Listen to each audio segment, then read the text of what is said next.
Cake का perfect batter कैसे बनाते हैं ताकि आपका जो केक है वो परफेक्ट राइज होकर आए, बहुत सॉफ्ट और स्पॉन्जी बने। हर फ्लेवर के केक के लिए हमें अलग अलग प्रीमिक्स परचेस करना पड़ता है। केक के लिए परफेक्ट क्रीम कैसे व्हिप करते हैं, कौन सा बीटर, कौन सा स्टैंड मिक्सर या फिर हाथ से व्हिप करना होता है, कुट करना किसे कहते हैं, अगर 2 टियर पर केक अटैच करना है तो फिर हम कैसे करें, फोटो प्रिंट यूज करनी है केक पर वो कैसे करेंगे। बहुत सारे क्वेश्चन का आंसर इस वीडियो पर आपको मिलने वाला है। एवरीवन, तो मैं हूँ आप सबकी सौम्या और आज हम बनाने वाले हैं 2 टियर पर 1.5 kg का इंगेजमेंट। पहला स्टेप है 2 टियर केक बनाने के लिए परफेक्ट साइज का केक टिन चूज करना। तो यहाँ पर मैंने 7 इंच का नीचे और 5 इंच का ऊपर केक टिन रखा। और डी को बेक से मैंने केक टिन को लाइन कर दिया। इंक पेपर का यूज करके आप केक टिन को हाइट भी दे सकते हो और आपका केक भी इजीली डीमोल्ड हो जाएगा। जैसे मेरे 7 इंच का जो केक टिन है वो काफी हाइट पर नहीं था, तो यहाँ पर मैंने ऑडी को बेक यूज करके केक टिन को हाइट दे दिया। फर्स्ट स्टेप कंप्लीट होता है। अभी नेक्स्ट स्टेप पर आते हैं। तो यहाँ पर मैंने ले लिया है प्रीमिक्स। बहुत सारे लोगों को डाउट होता है कि क्या प्रीमिक्स में हमें चीनी भी ऐड करनी होती है, तो बिल्कुल भी नहीं। प्रीमिक्स में सब कुछ ऐड होता है, बस आपको जितनी क्वांटिटी चाहिए है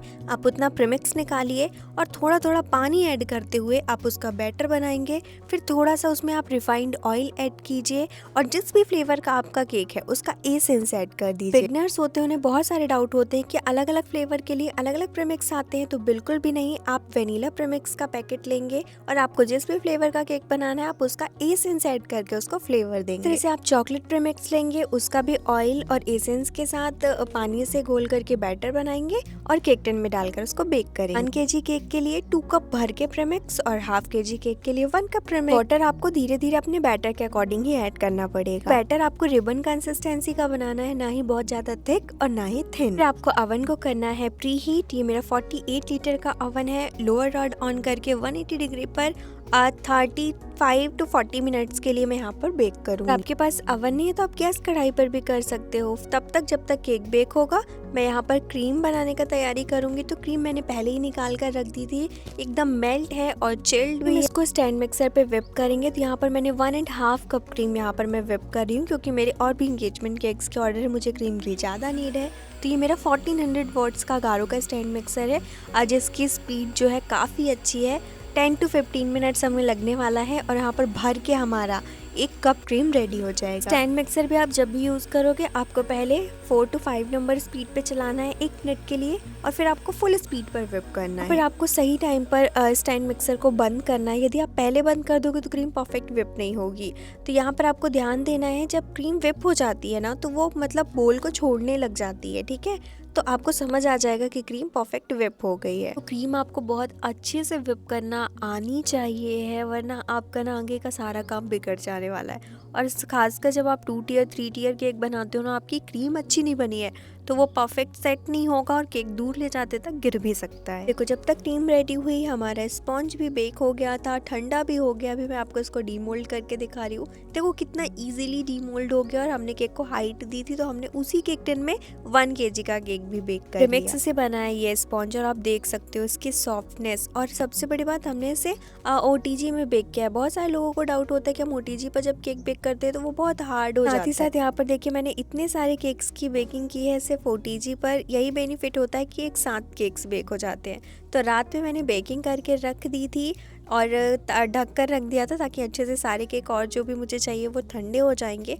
और सुबह मैंने स्टार्ट किया था अपना फिर आइसिंग करना। गर्म केक को आपको कभी भी किसी प्लेट वगैरह से ढककर कभी नहीं रखना है। आपको ध्यान रखना है कि आप किसी छन्नी वगैरह से ढककर रखें ताकि वो आसानी से ठंडा हो जाए। अर्जेंट ऑर्डर है, आपको जल्दी ठंडा करना है, तो आप एक प्लेट पर पानी रख के उसके ऊपर केक टिन रख दीजिए या फिर आप फ्रिज पे डालिए फिर केक स्पॉन्ज को, तो उस तरह से भी जल्दी ठंडा हो जाएगा। तो ये तो मेरा बहुत पहले का ऑर्डर है। आई थिंक गर्मी का केक मैं आपको वीडियो रखा हुआ था बहुत पुराना, तो मैंने आज एडिट किया। तो मैंने सोचा चलो आप सबके साथ भी शेयर कर देती हूँ और काफ़ी यूज़फुल सी चीज़ें भी बताती हूँ जो मेरा पर्सनल एक्सपीरियंस है, आप सबको भी यहाँ पर मैं ये चॉकलेट केक रेडी कर रही हूँ। तो शक्कर पानी से आप सब जानते हो सोकिंग करनी होती है और डार्क चॉकलेट कंपाउंड को आप क्रीम के साथ मेल्ट करके आप चॉकलेट गनाश रेडी करते हो, तो आप उसको बीच में डालते हो, ठीक है, लेयर्स पे फिलिंग के रूप में। और आप उसमें फिर चोको चिप्स भी यूज़ कर सकते हो। बहुत सारे लोग बोलते हैं कि तुम तो होम बेकर हो, तुम्हें तो स्क्रैच से बनाने चाहिए है स्पॉन्जेस, आप प्रीमिक्स का यूज़ करती हो, तो फिर क्या मतलब हुआ तुम्हारे होम बेकर तो फिर देखो, जब आप होम बेकर हो और आप बिजनेस कर रहे हो, आपके पास ऑर्डर्स आ रहे हैं, तो आप हर टाइम मेजरमेंट लेके स्क्रैच से केक नहीं बनाते बैठे रहोगे। या तो आप होममेड प्रीमिक्स बना कर रखो या फिर आप मार्केट बेस्ड प्रीमिक्स परचेस कर लो।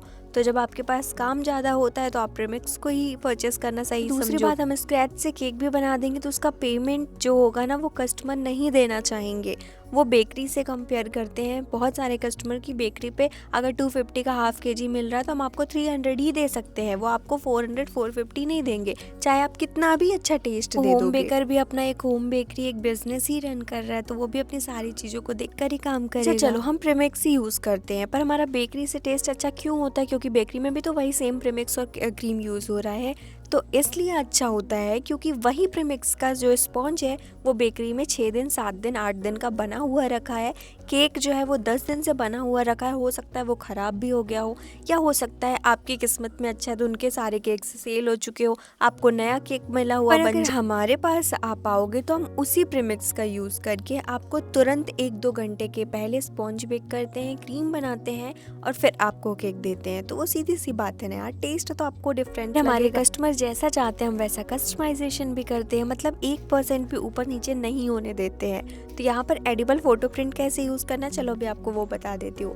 तो इसके पीछे आपको न्यूट्रल जेल लगाना है और फिर केक इस बात को आपको ध्यान से सुनना है कि आपको ये फोटो तभी केक पर लगानी है जब आपके कस्टमर केक लेने आने वाले हों और तुरंत आप उन्हें केक दे देंगे और केक जाकर के कट जाए। की जो क्रीम है वो आपकी बहुत अच्छे से सेट हो चुकी होनी चाहिए, क्योंकि बहुत ज़्यादा देर तक भी आप इस प्रिंट को इस पर स्टे नहीं कर सकते हो क्योंकि ये खराब हो जाए। इसी तरह से मैंने सब कुछ करके रखा था, बस जैसे ही कस्टमर आते हैं मैं यहाँ पर फ्लावर्स लगाती हूँ और ये कुछ चीज़ें अटैच करके तुरंत देती हूँ और केक जा करके कट हो जाता है। इस तरह से मैंने बहुत सारे photo prints, edible photo prints लगाकर केक दिए हैं जो कि खराब नहीं हुए हैं। एक आप ये वाला केक भी देख सकते हो। और अगर ऐसा होता है कि कस्टमर ने बोल दिया कि हम लेने आ रहे हैं बट वो बहुत देर कर दी उन्होंने आने में, तो आप डायरेक्ट केक को फ्रिज पर ऐसे नहीं रखोगे, आप केक को पहले पैक करोगे बॉक्स में, फिर आप फ्रिज पर रखोगे ताकि जो केक का जो एडिबल फोटो प्रिंट आपने लगाया है वो खराब ना हो। कोइंसिडेंटली ऐसा हुआ कि सेम ड्रेस भी थी जैसे मैंने उसमें टॉपर लगाए थे। आई होप आपको वीडियो यूजफुल लगा होगा, तो लाइक एंड सब्सक्राइब और हर हर महादेव।